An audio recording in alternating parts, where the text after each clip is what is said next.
when you mentioned that and Metal Hammer, that would be Metal Hammer Germany, I'd imagine. Yeah, Germany. Because the UK has traditionally been quite a tough market for a lot of bands playing. It's better these days, but it's been in the past quite tough for bands playing the more extreme forms of metal to really get a foothold in the UK. And you did the European tour, as you said, for Kearns with Marduk and Unleashed, which was a very good tour to be on. Yeah.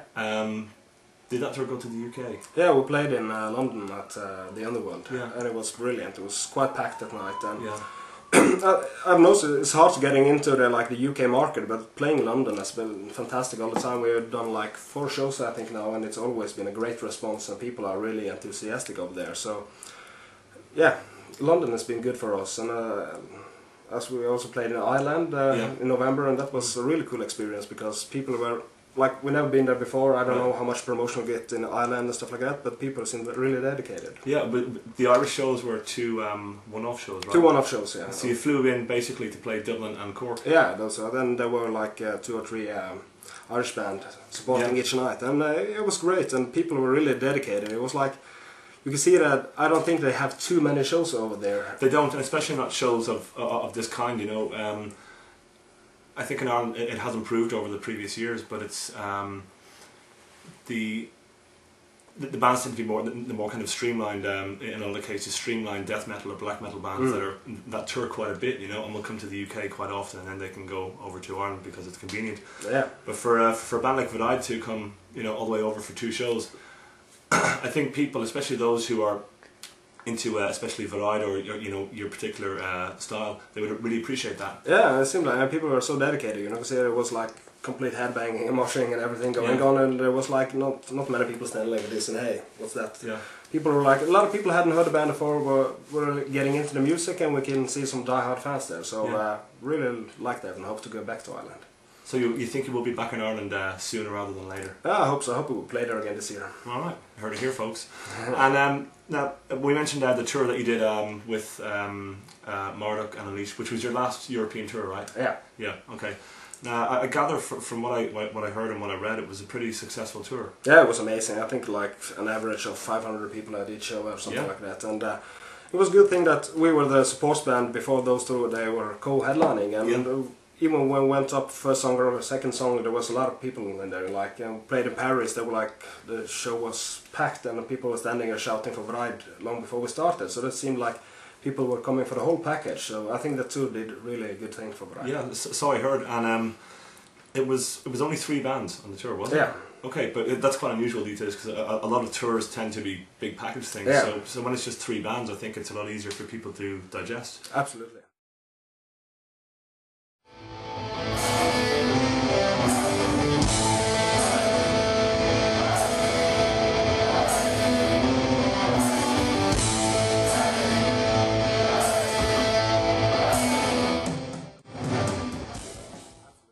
And you have a tour coming up in the not too distant future. It's you guys, Hváll and Eastcote. Yeah, correct. Okay, that's it's quite a short tour, maybe.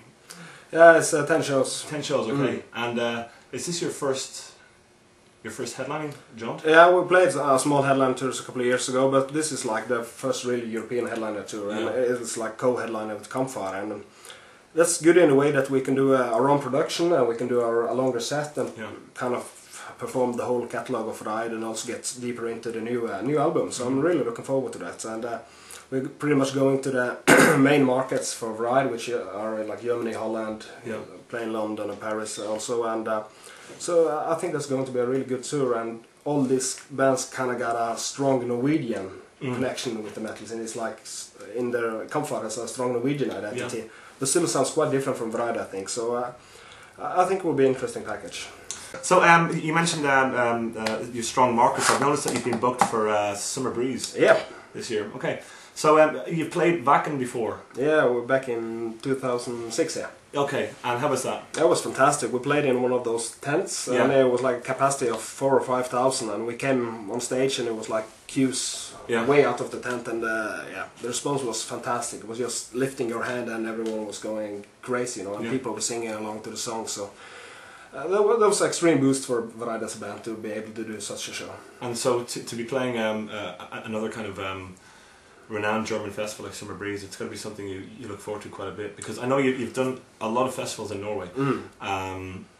And the European festivals you played. Have you played any of the other big ones in I played, Germany? yes, last year we played Partisan, which was quite a big one. It was like 10,000 people there, and brilliant. And it was so good organized, and just an extremely good festival. And it has a very good reputation. Yeah, it was fantastic. I think it's one of the most professional festivals ever. Right, and so being that you've had this exposure in Germany, and we'll come to the lyrics for the new album, which focus a lot on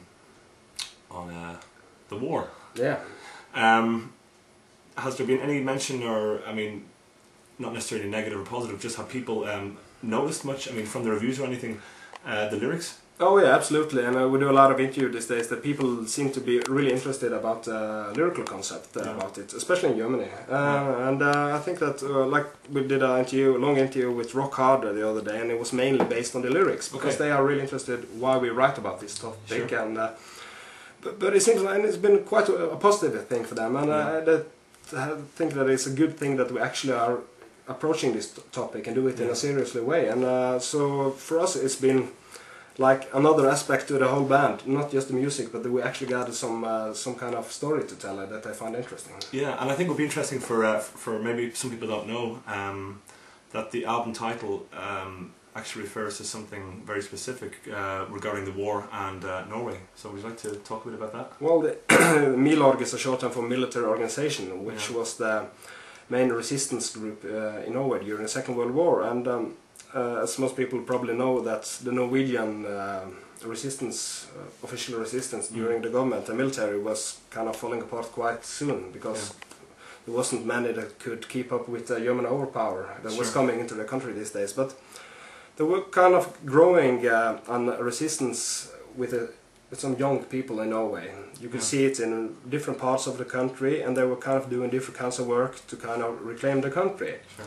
Of course, it was kind of a mission impossible, but still they had this strong spirit and will to get their freedom and liberation of this country back. And just been reading about this for years, I found it so fascinating that I thought it was something that we should absolutely write an album about.